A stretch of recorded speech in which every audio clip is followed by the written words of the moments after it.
后来乡亲台湾拄到56冬来上界严重的大旱，全民生水大作战，专家要甲咱教底的离灶骹甲下经一寡生水的简单的小撇步。好，就一起吧。准备煮暗顿的摊炖池，一摆甲一礼拜猪肉拢先撒起来装入去鸭肉内底，安尼就会使甲啥物件用到的水拢省落。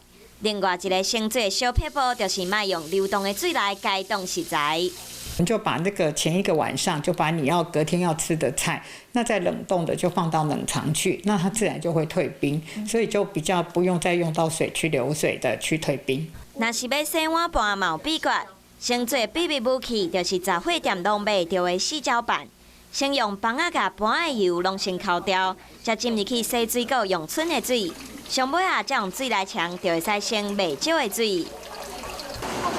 洗衫店的头家洗衫的时嘛，甲水管接去面盆内底，除了洗衫机，洗身躯进前流出来冷水，嘛会使做伙捡起来。从热水器到我们的水龙头这一段时间，它是冷的。那要加的时候，其实大概30秒到1分钟左右。那这个水就是其实通常我们都会浪费掉。捡起来水，不管是要压花，或者是冲马桶，用途有真多，水库的水量剩无偌济，嘛敢会使靠民众加省一寡水。